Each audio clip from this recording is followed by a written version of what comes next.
What up is Marcus? It is it's playoff time. I almost said dynasty playoff time. It is also dynasty playoff time too.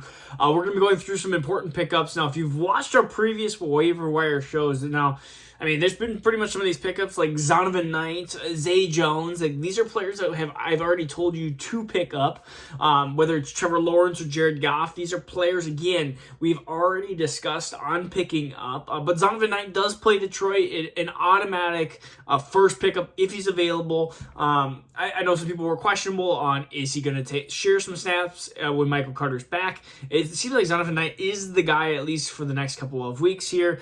We're going to add some different players in here too. So the first one right off the bat is again Mike White. We've been talking about Mike White. He does have an injury. He got basically folded like a taco. He got hit and that he just folded in half. Went to the ambulance, went to the hospital afterwards, but he plays against Detroit. Detroit has the quote-unquote worst pass defense. We're going to talk about a defense that might be honestly worst. And if you know the show, usually I have the jerseys. I usually have the banner behind me of the team that actually has the worst defense in passing, at least the last 6-7 weeks here. So he is definitely an option. Desmond Ridder, quarterback. He's a mobile quarterback, running 4.6. Think of Russell Wilson, what he's done performing this year. That is what I can see out of Desmond Ridder. You're going to have a little bit of running out of him, probably a little bit more mobility. He's going to probably perform a lot like Marcus Mariota, where you're not going to get a ton of great passing. Desmond Ridder, he's limited definitely on his attributes passing-wise. I think that he's not an amazing passer by any means. When you look at Malik Willis, he has that kind of those high attributes, but definitely has problems like reading defenses and stuff like that, and extreme mobility. I think Desmond Ridder's kind of that happy medium. Potentially a better polished quarterback than Malik Willis. So Desmond Ridder is now going to be thrust into the opportunity here. So he is definitely an option. And I can't believe I'm saying this, Matt Ryan, Indianapolis Colts. Now, if you look at the last bunch of games that Minnesota's played, it's basically a guarantee that you're going to get 300 yards passing. It's happened to Mike White. We've had anybody and everybody has passed for 300 yards. We just watched Jared Goff pass for 303.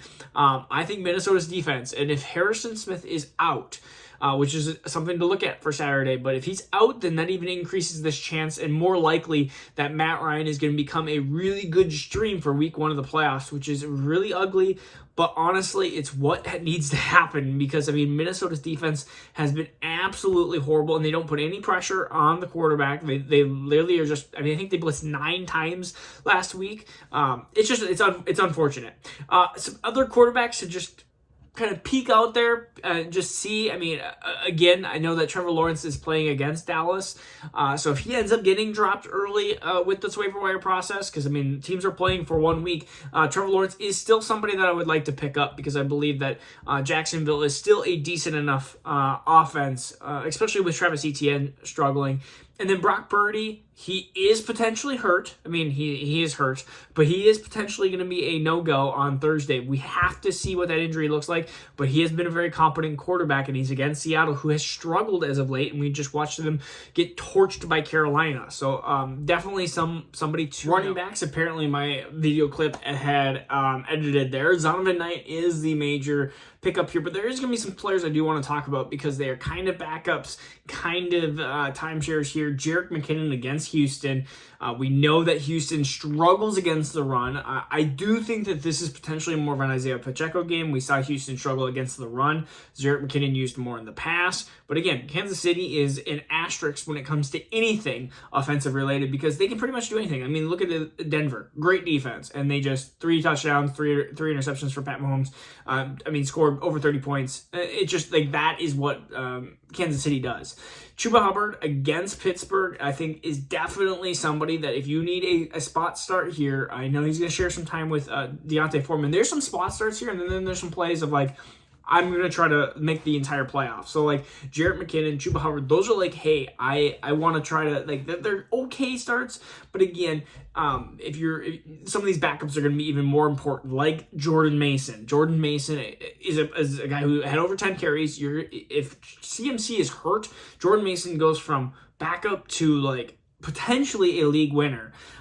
Also with some other running backs that we want to pick up, Alexander Madison, Jalen Warren is kind of into that category as well. But these are running backs again, and you think of your JaMycal Hasties and think of your, I would say if DJ Dallas comes back, he could be a potential one if Kenneth Walker continues to battle through injury. Another pickup is Travis Homer. If both of them again are hurt, he plays against San Francisco, so it's going to be potentially a struggling match again there. But Kenneth Walker could either come back or he could stay hurt, or it could be one of these lingering issues.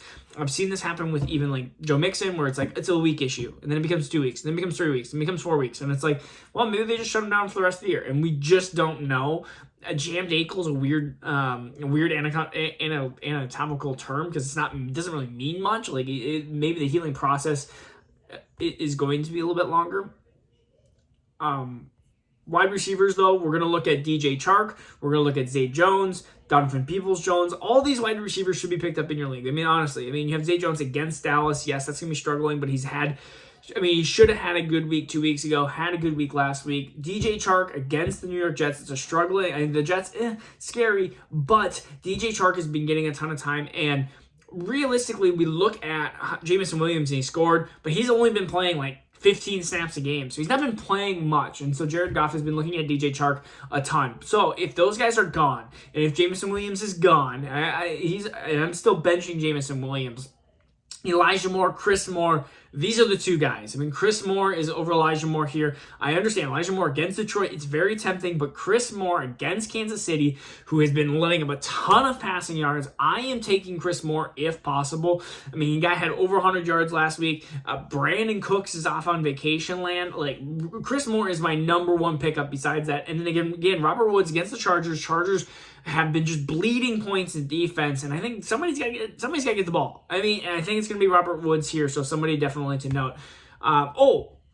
Why did I forget running backs? Because I totally forgot to write these down because of the injuries on Monday Night Football. Pierre Strong, Kevin Harris. I think Pierre Strong is going to be the running back that is ending up to be better fantasy-wise. If I had to pick one right now, I'm going to pick Pierre Strong. But Kevin Harris is a running back that had more snaps. But I want the guy who is in more than Ramondre Stevenson role. I think that's going to be Pierre Strong. I guess that's a guess. Bill Belichick always seems to surprise us. So definitely a running back that I cannot forget about.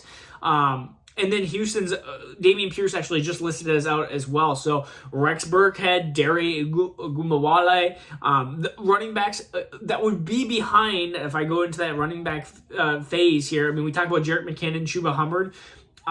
Again, if you want 1 week, you're looking at Houston's matchup and hoping that it's probably Rex. I'm going to probably choose Rex Burkhead. I am not confident with that, with it being Kansas City, but I'm going to say Rex Burkhead would be the start there. And then with the Pierre Strong, those would be running backs right behind Zonovan Knight that I would pick up into that kind of sphere with Jerick McKinnon and Chuba Hubbard.